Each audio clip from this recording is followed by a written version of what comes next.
The Gophers got a dub, but are they back on track? We're going to break down the Rhode Island win and how they can continue to improve into week 3.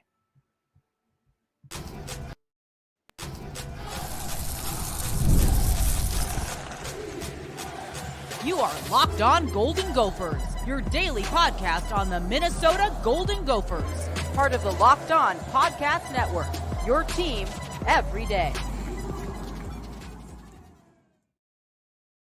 What's up, Gopher fans? You're listening to Locked On Golden Gophers, part of the Locked On Podcast Network, your team every day. My name's Kane Rob, host of the podcast, former collegiate football video coordinator and recruiting assistant here to talk Golden Gophers with you each and every day of the week, Monday through Friday. And we're kicking it off with the win over Rhode Island. The Gophers absolutely demolished the Rams. What did we learn from the game? What was positive? What was maybe some negatives, things to improve on? And what are some things that we can continue to build upon as we look towards week 3, another home matchup against the Nevada Wolfpack. So the Gophers, they had some things clicking for them. They ended up winning this game 48-0, absolutely dominating fashion. Unfortunately, your boy couldn't make the game. Myself, and my little one, we were suffering from some, I don't know if it's daycare cooties, the flu or something, but we were not feeling right. But we got to watch the Gophers at home, and we got to watch a win. I can't imagine if I would have been feeling that way. And on top of that, the Gophers somehow coughed up a loss to Rhode Island. So luckily, the Gophers held up their end of the deal, and the Gophers get back on track with a dominant win. But we also can't let this distract us from the fact that this is what they were supposed to do against this caliber of opponent. If it wouldn't have looked this way, then we probably would have been concerned, even if it was a closer win. So overall, they did what they were supposed to, which is a great thing for the Gophers that they don't always necessarily do. So we need to take that dub where we can get it. Now, Max Brosmer, he gets to keep his title of owning Rhode Island with another 271 through the air, 2 touchdowns, and 80% completion percentage.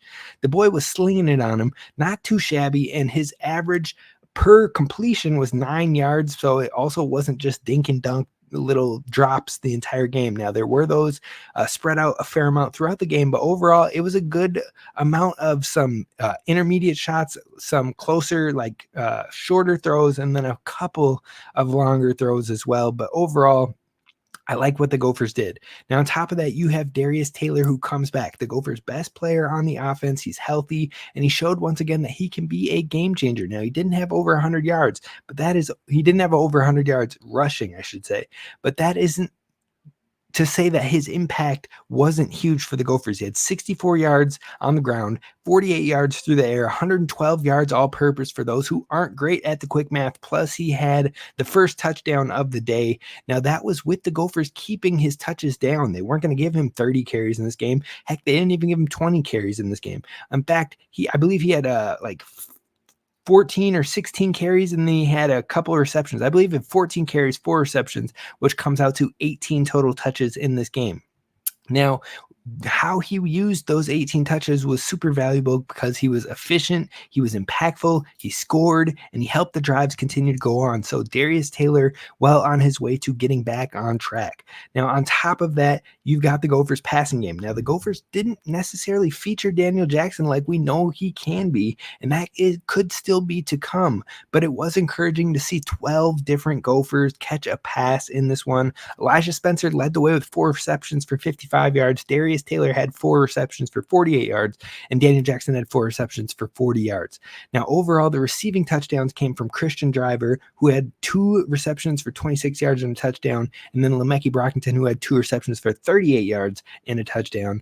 But overall, the ability to spread the ball all around here was a big-time win for the Gophers and could be much, much needed when we get to the Big Ten play, when we get to the more scrappy wins and how teams try to draw up defenses for us, because not only can it potentially help free up open looks for Daniel Jackson because you can't double down on him all the time, but it also makes the Gophers offense more of a threat when you can't predict where the looks might be going, and it can help that these other teams can't stack the box against Darius Taylor and the running backs in this Gophers offense. So overall, in the passing game, Elijah Spencer looked more confident. He looked more comfortable. He was getting yards after catch. The Gophers are going to be looking to get Christian Driver more involved. You could just tell with both the looks he's received in the North Carolina and Rhode Island games that he is a creative playmaker, and they think he could be a weapon in this offense. And then the dime to Brockington, chef's kiss for the touchdown. That was the big time play that you want to see this Gophers team continue to develop and grow over these next few weeks. But overall, I think the big key for the Gophers offense was using the quick passing game.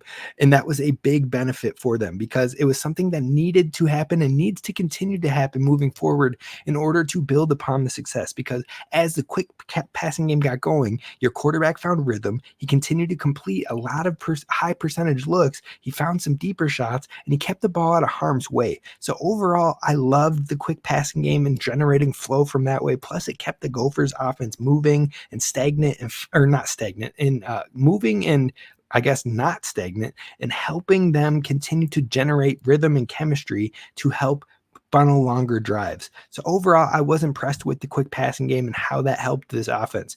Now, overall, a negative on the offense, you would love to see the pressures on our quarterback slowed down because especially in the beginning portions of this game, the offensive line is supposed to be one of the strongest in the conference. And yet in the beginning of this game, Max Brosmer felt like he was under duress a lot in the opening couple sequences, opening couple drives for the Gophers. And I don't think that they have shown the greatest across these two games as a unit. Now you flip the ball to the defensive side of things. You've got Devin Eastern, you've got Anthony Smith, who are absolutely in the backfield giving these quarterbacks nightmares. Now the two of them I have been mentioning over and over on the show as ready to break out on the scene, and I think they did that in this win. If you look at PFF's grades, they both graded as elite players in this matchup. Devin Eastern graded out at a 91.5 and was credited with a sack, a forced fumble, and a hurry. And Anthony Smith graded out at a 91.0 and was credited with 3 QB hits, 4 hurries, and 7 total pressures. Now, these are elite grades, and you would love to see that continue because if that continues to happen, and then Josh Joyner gets going, and Danny Strigow gets his, all of a sudden you have a defensive line that is causing ruckus in the Big Ten, and that could be the difference in some wins for the Gophers this season. Now, I mean, obviously the defense did well. When you pitch a shutout, you hold a team to 135 total offensive yards, and they were 3 of 11 on third down attempts. Now 19 players on the defense graded above average and 4 had elite grades of 80 or higher. So this defense held strong and it held very, very well against an FCS opponent, which we predicted heading into the week. Now, one thing to shout out is Coy Parrish, the 4-star freshman phenom, also got some looks, and it seems like the Gophers could be trying to look to get him even more snaps as we move forward. Now, defensively, he saw 17 snaps, graded as the 6th highest Gopher on the defense at a 72.6, and he had 1 tackle and 1 interception returned for 16 yards. But the bigger thing is that he had a punt return for 28 yards, which is the most Minnesota has seen, or at least it feels that way, in quite some time. And I think his response to the media after, when asked about that punt return, he said he should have brought it to the house.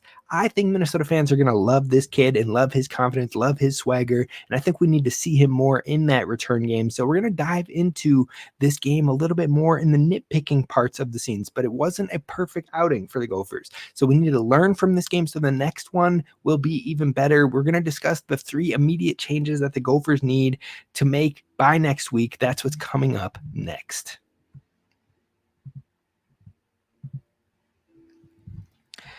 First, I want to talk to you about our friends over at 5 Hour Energy because, look, if you need to tackle a to-do list or get some energy before a workout, or even if you're getting ready to watch sports after a long night, you're waking up with a baby over and over, you just couldn't get any sleep, well, 5 Hour Energy has you covered. They have a shot to stay alert and watch all of your favorite games, or if you stayed up late to see that intense overtime game at night, well, take a 5 Hour Energy shot in the morning so you can start your day right. Now, with zero sugar and a convenient portable size, it's the perfect pick-me-up for getting stuff done. Now, on top of that, they have a ton of flavors galore to choose on their website, including watermelon, tropical burst, grape, berry, and more. There's a flavor for everyone, and you can try them all. And on top of that, over on their website, you have the option to build your own 12-pack or 24-pack and choose the flavors, and it's delivered right to your door. And better yet, you can use this code from Locked On Golden Gophers listeners at 5hourenergy.com. That's the number 5hourenergy.com. And you can get some 5-Hour Energy product today, but you can use promo code LOCKEDONCFB. That's LOCKEDONCFB to receive 20% off your order. Now, this offer is only good until September 30th. So you've got about 21 days until you cannot use it anymore. So now's the time to get in and get after that 5-Hour Energy. Go to 5hourenergy.com today.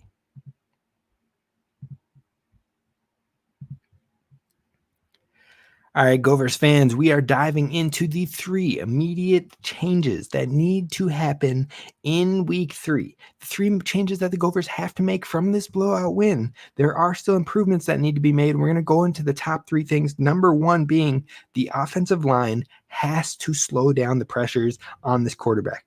Now, this offense is predicated on timing, and right now in both the North Carolina and the Rhode Island games, there have been 8+ pressures on the quarterback that were credited, but it felt like there were a ton that weren't credited as well. And that is because it feels like Max Brosmer is on the move or on the scramble or needs to navigate the pocket almost every other play at times, because there's pressure coming every which way, which is unusual for this offensive line that is deemed one of the best in the Big Ten, or potentially one of the best in the Big Ten, and has a potential first-round draft pick on the O-line. Well, they have to start stepping it up now. And it's not just on the passing game. It's also actually probably more in the run game. The blocking that has been most ineffective in this season so far is probably actually in the run game, and that needs to improve across the board. The run block grades have been poor for almost every Gopher across the entire front 5. Now, also, this offensive line has given up 6 sacks in 2 games. That's just not going to cut it, especially when we haven't even played a Big Ten opponent. And we know Big Ten defenses are some of the best in the entire nation. So we have to get it cleaned up. The offensive line has to slow the pressure on the quarterback, and they have been switching things up. Now, they moved Quinn Carroll to the right tackle again, and Martez Lewis on the inside to kick off game number 2. And then eventually they moved Martez Lewis off of the field and put Ashton Beers in place of him at the right guard position. Now, I will be curious to see if they go back to that lineup heading into game 3. Right now, the left side of the line, Ariante Ursery, Tyler Cooper, and then the center of Greg Johnson. Those 3 are going to remain your staple. But what's happening on the right side? That's my biggest question heading into game 3. Is it going to be Ashton Beers kicking it off right away in the interior and Quinn Carroll back on the right tackle?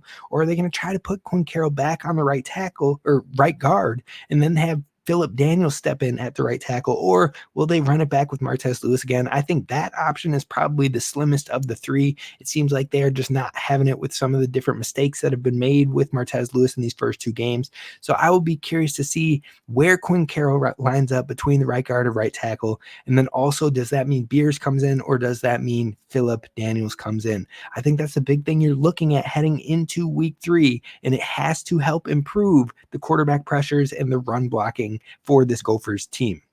Now, number 2 on the things that needs to change heading into week 3 is Coy Parrish needs to be given a shot as a returner.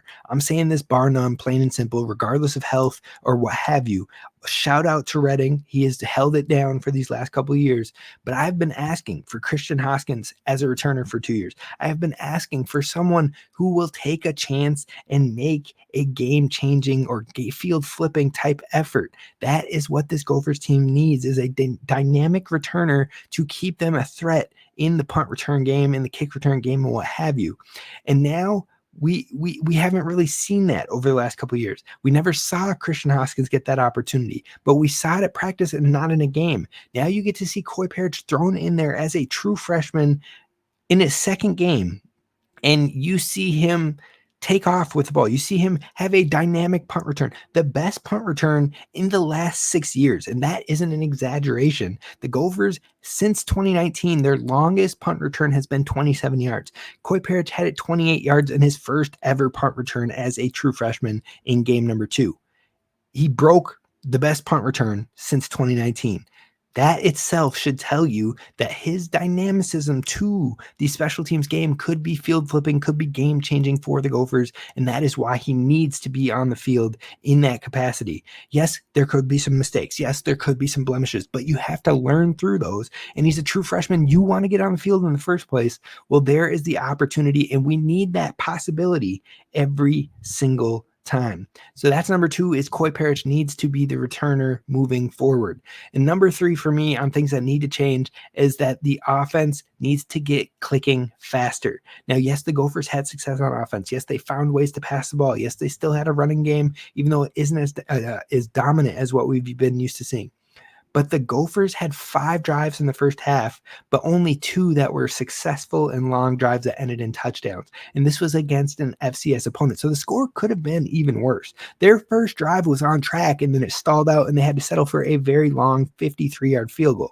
Then they had a 3-and-out. And then they had their 2 successful drives for touchdowns, and then they had a 3-and-out plus a missed long field goal and a 55-yarder. Now, fixing this issue and having the Gophers find their success earlier on in the first, second, and third drives could be the difference between losing and beating Iowa. It could be the difference between trying to pull an upset against a Michigan or a USC or what have you.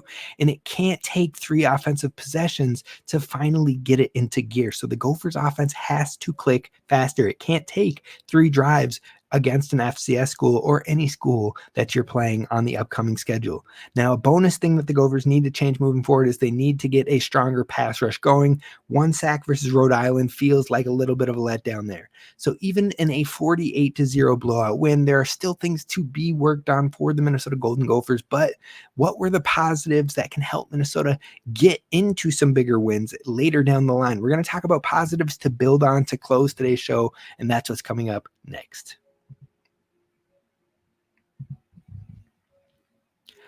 First, I want to talk to you about our friends over at Ibotta. That's right. It is pronounced Ibotta, but it's spelled Ibotta, and they are the place to be when it comes to loading up on your purchases and saving money. Because if you want to go out there and get groceries for your next big party, your next big event, heck, Thanksgiving will be here before we know it, or Halloween, you need some candy to stock up on, well, now's the time, and the Ibotta app is a free app that lets you get cash back every time you shop, earn on hundreds of items from groceries to beauty supplies, even toys, and make sure that you're beating inflation no matter what you're purchasing. And the average Ibotta user saves up to $256 per year. That could cover the cost of an entire shopping trip or a flight you've been eyeing, or even that fancy dinner with that special someone. So this app, other apps, they might give you points that don't amount to much, but this app with Ibotta, you get cash back that you can withdraw to your bank account, PayPal, or gift cards. Simply add the offers in the app, upload your receipt, and Ibotta will make it happen. Now, on top of that, it's time you joined over 50 million users who use Ibotta to earn cash back every time, and they have over 2,400 brands to choose from and over 1,000 retailers, including Lowe's, Macy's, Sephora, Best Buy, and more. So right now, Ibotta is offering our listeners $5 just for trying their app by using code LOCKEDONCOLLEGE when you register. So go to the App Store or the Google Play Store, download the free Ibotta, that's Ibotta app, to start earning and get cash back, and use promo code LOCKEDONCOLLEGE for $5 straight to your account. Again, that's promo code LOCKEDONCOLLEGE at the Ibotta app.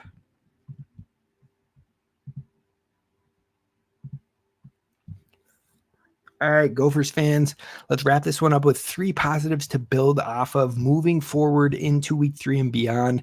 Now, the first thing we're going to talk about as a positive that can be continued to build on is the passing game. It actually clicked. We had 80% completion from our QB1, 75% completion from our true freshman backup quarterback. That's 79% completion on the day passing for the Gophers for 306 total passing yards and 3 touchdowns with 0 turnovers. Now, once again, that to 12 different pass catchers. Now, overall, that is something you can work with. That is something you can grow and you can continue to build on and get better. And that is something that can bring promise into the future. But can you carry that success over to an FBS school like you're going to play next week against Nevada? Or can you take that into conference play in a top 10 defense in week 4 in the Iowa Hawkeyes? This is a great start, but now you have to build on it, and it starts this week. I expect Christian Driver, is going to be worked in more. I think that hopefully we continue to see Max Brosmer's confidence and speed increase week to week, which will only benefit the passing game. And then finally, if the offensive line can step up, we could be cooking. This pass offense could be something we haven't seen for the Gophers in quite some time. And I'm not saying it's going to put up 400 plus yards, because we've only seen that happen one time since like 2004. I'm not expecting that to happen, but if it does, good on you. But what I'm expecting is an efficient and effective passing game, and that is something the Gophers have shown they can do now, and they need to keep on building on it and improve it into higher quality play. Now, number 2 of things to build on is it went exactly how I had predicted heading into this matchup, or coming out of this matchup defensively. And that was that the Gophers improved in every category, and they showed that their pass defense can be strong. Their run defense is still to be determined, because this wasn't a team that really wanted to run. But overall, when they're not missing their tackles, this defense as a whole looks great. But the caliber from Rhode Island to UNC is a very big difference. And the Gophers are going to have another test this weekend with Nevada, who isn't shabby. They have a very effective quarterback right now in Brendan Lewis, who is a dual threat. So the Gophers are going to have to make themselves known and continue to prove that they are a real defense and a top quality defense in the country, top 25 maybe. Now, currently, Minnesota's defensive ranks across the major categories. They're 9th in total defense in the nation, 12th in pass defense in the nation, 32nd in the rush defense in the nation, 23rd in the scoring defense in the nation, and 5th in turnovers gained. Those numbers are elite, and if you can continue to do that as you get into the Nevada and the Iowa games, which should be feasible. Heck, you might even be able to do it against Michigan a little bit. That can keep your defense as a top 25 respectable team as you hit the halfway point of the season. And that is something that could really get your confidence, your morale, and the respect going for this Gophers defense. So that needs to continue to be built upon. And then finally, the third and final thing that the Gophers need to build upon is the running back usage in the pass game, which can help free up the box. That will help the Gophers offense a ton overall. Now, like we said, the run blocking has to improve but if the usage in the pass game continues, then it should create more running lanes for the running backs, and it should help open up that running game even further for Minnesota, because of the threat of being able to catch the ball, because of the provenness of being used in the passing game. That only should help benefit the running backs in the run game even further. And Darius Taylor being healthy can be a major difference maker for Minnesota. So overall, continuing that running back usage in the pass game is going to be critical. He was limited to 18 touches last game, but I will look for that to tick up in the Nevada game, but especially as we get to Big Ten play, and help him find his feet prior to Iowa, where the Gophers are going to need him to be at his best to hopefully win for back-to-back seasons. Now, finally, you saw Jordan Newman and Marcus Major also see receptions, so it's not just Darius Taylor catching the ball. All these Gophers running backs can be viable options in the run or pass game, and that is critical, and you need to continue to build on it. So that's what we're looking at from these Gophers. Now, tomorrow we're going to start prepping for week 3 with the Nevada Wolfpack. We'll talk about the players you cannot sleep on and why this team has been showing improvements with their new coaching staff. We'll dive into all of that tomorrow. I'll see you then. Row the boat, Sky Umago Gophers, as always, and please don't forget to hit subscribe.